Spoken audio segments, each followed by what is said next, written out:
నిన్న మేమందరం కేసీఆర్ గారి దగ్గర ఉన్నాం. ఒక పెద్ద మనిషి వచ్చిండు, కొండమరాజపల్లి అని ఒక ఊరు సిద్దిపేట దగ్గర.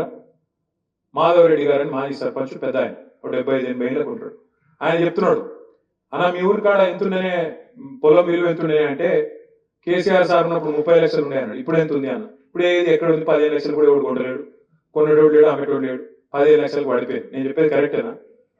పడిపోయింది. ఎందుకు పడిపోయింది? నడిపేటోళ్ళకి నడపత్తలేదు. ఎందుకంటే పాజిటివ్ పాలిటిక్స్ చేయాలి. కేసీఆర్ గారు ఒక పని చేతులు 2 పనులు చేయాలి. కేసీఆర్ 2000 పెన్షన్ ఇస్తే 4000 పెన్షన్. కేసీఆర్ మున్సిపాలిటీ 25 కోట్లు ఇస్తే 50 కోట్లు.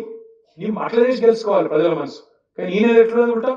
కొత్తగా ఇల్లు కట్టు లేదు, ఉన్నాయి ఊళ్ళో కొట్టాలని చెక్కలు అడిగి మొత్తం హైడ్రా అదే ఇంకేదో కథ, ఇంకేదో పెట్టి మూసి ఉన్న ఇల్లు గులగొట్టాలి, పేదోళ్ళ కొంపలాగం చేయాలి. మొత్తానికి రాష్ట్ర ఆర్థిక వ్యవస్థను చిన్నాభిన్నం చేసి వినవాక మనం ఇది చూడొచ్చు. కొత్తగా వస్తుంది అనుకున్న వృద్ధి కాదు, ఉన్న ఆర్థిక పరిస్థితి బాగాలేదు, 13,000 కోట్ల గాటా పడ్డదని చెప్పి పేపర్లలో మొన్న 4 రోజుల కింద వచ్చింది. ఎందుకు వచ్చింది? మరి ఎందుకు వచ్చింది ఈ పరిస్థితి?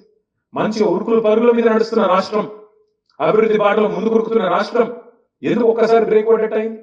ఎందుకంటే నడిపేటోళ్ళ మనసు, నడిపేటోళ్ళ ఆలోచన విధానం, నడిపేటోళ్ళ ప్రణాళికలు చక్కగా ఉంటే అన్ని చక్కగా ఉంటాయి. లేకపోతే ఈ అవస్థలన్నీ వస్తాయి. పట్టణ ప్రగతి, పల్లె ప్రగతి పేరు మీద టంచంగా జీతాలు వచ్చేది. నెలకు జీతం పడ్డట్టే నెలకు మంచిగా ఫస్ట్ వీక్లోనే మీకు అకౌంట్లో పైసలు పడుతున్నాయి. నేను నల్లగొండ పోయినా, రైతు ధర్నా చేసిన వాడ వచ్చినాం. నల్లగొండ పట్టణం ఎట్లా మారిందో నాకంటే బాగా మా తమ్ముడు సైదిరెడ్డి ఉన్నాడా, మున్సిపల్ చైర్మన్. ఒకరోజు కేసీఆర్ గారు మా గ్యాదర్ కిషోర్ గారి ఇంట్లో ఏదో కార్యం ఉంటే ఆయనకు వచ్చింది. వచ్చిన తర్వాత చూసి వెంటనే జగదీష్ రెడ్డి గారికి నాకు ఇద్దరికి ఫోన్ చేసి, ఏం చేస్తున్నారా మీ ఇద్దరు? నల్గొండ టౌన్ అంత ఇంపార్టెంట్ టౌన్, జిల్లా కేంద్రం, ఇట్లా ఉంటుందా? నాకు అర్థం కాదు. వెంటనే మీ ఇద్దరు పాదయాత్ర వేయండి, రేపు పోయి ఇద్దరు పోయి ఒక 5-6 కిలోమీటర్లు పాదయాత్ర వేసి మొత్తం ప్రజలను కలిసి ఏం కావాలో చూసిరండి అని చెప్పి నేను జగదీష్ అన్న తర్వాత ఇంకెవరు ముగ్గురం కలిసిపోయాను. పోయి కలిసి మొత్తం భూపాల్ రెడ్డి గారు మా ఎమ్మెల్యే ఆ రోజు అందరం కలిసి 5-6 కిలోమీటర్లు పాదయాత్ర చేసి ప్రజలను అడిగి ఆ చుట్టుపక్కల ఉండే షాపులు వాళ్ళు వీళ్ళు అందరిని అడిగి ఏం కావాలో మరి ఇట్లా కేసీఆర్ సార్ పంపిండు, ఏం చేయమంటారు, మాకు మీకోసం ఏం చేయమంటారు అంటే, సార్ ఫస్ట్ ఈ రోడ్లు బాగా చేయండి అన్నారు.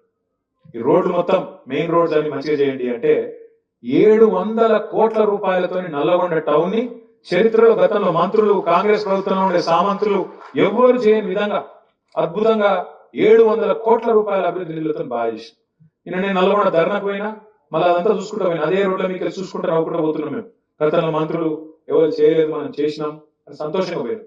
పోయి నేను వాపసు వచ్చిన లేదో ఆ మంత్రి గారు నా మీద తిట్టదనకం, వీడెంత బచ్చగాడు ఇచ్చగాడు ఏదో మాట్లాడాడు. సరే పర్వాలేదు.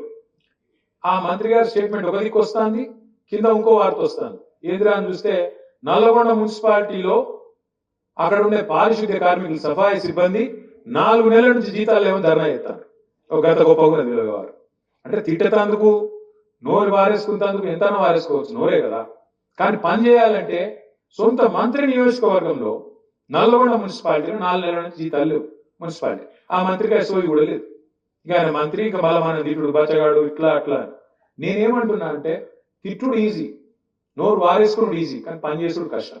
ఇవాళ ఉన్న ప్రభుత్వానికి ఇలా తెలిసి వస్తున్నది. 420 హామీలు ఇచ్చింది, 1 కాదు 2 కాదు. ఇది ఇస్తాం అది ఇస్తాం. కేసీఆర్ గారు 498 పథకాలు పెట్టిండు కాబట్టి, పుట్టుక నుంచి సాగు దాకా అన్ని చూసుకున్నాడు కాబట్టి మేము అంతకంటే ఎక్కువ చేయాలన్న తాపత్రయంలో 420 హామీలు ఇచ్చారు. ఇస్తే ఏమైంది? ఇప్పుడు అధికారం వచ్చింది కానీ నడపస్తలేదు. ఇక అటు చూస్తాను ఇటు చూస్తాను, ఒకటే పని చేస్తాను. ఎవరి కౌంటర్ వాళ్ళు దేశం సంపుడు చంపుతున్నారు. టకీ పడతాయి అన్నాడు, పడుతున్నాయి టకీ ఎడ పడుతున్నాయి? ఢిల్లీలో పడుతున్నాయి పైసలు, ఈడ పడతలేవు. రైతుల ఖాతాలో పడతలేవు, ఆడబిడ్డలకు పైసలు వస్తలేవు. ఏమన్నాడు రేవంత్ రెడ్డి? యాదుకుందా? ఎక్కడైనా నాకు అర్థం కాదు. లగ్న పత్రిక పెట్టుకుంటే పైసలు పడాలి, పిల్లలు పుట్టినాక పైసలు పడుతున్నాయి. కళ్యాణ లక్ష్మి నేను వచ్చినాక రేపు లగ్న పత్రిక పెట్టుకోండి, వెంటనే పైసలు తులం బంగారం 1,00,000 రూపాయలు ఇస్తా అని చెప్పిండు. మరి ఇప్పుడు బంగారం దొరకలేదా? లేకపోతే బంగారం షాపులలో ముఖ్యమంత్రికి పతారే లేదా?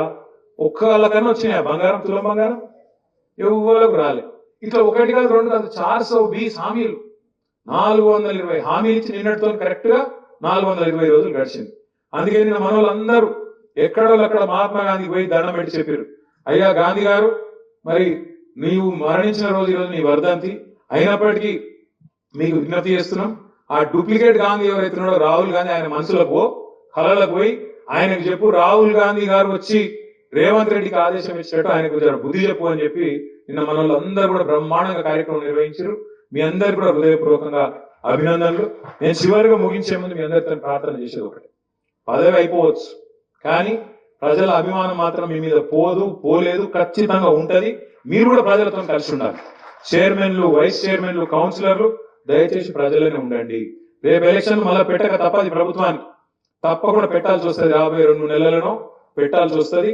తప్పకుండా మళ్ళీ ప్రజలు మనని కళ్ళ కత్తుకొని గెలిపించుకొస్తారు. మీరు ప్రజల్లో ఉంటే, ప్రజల్లోనే మీరు టైం స్పెండ్ చేస్తే తప్పకుండా మళ్ళీ మనకే అవకాశం ఇస్తారు. చాలా బ్రహ్మాండంగా మీరు పనిచేసినారు.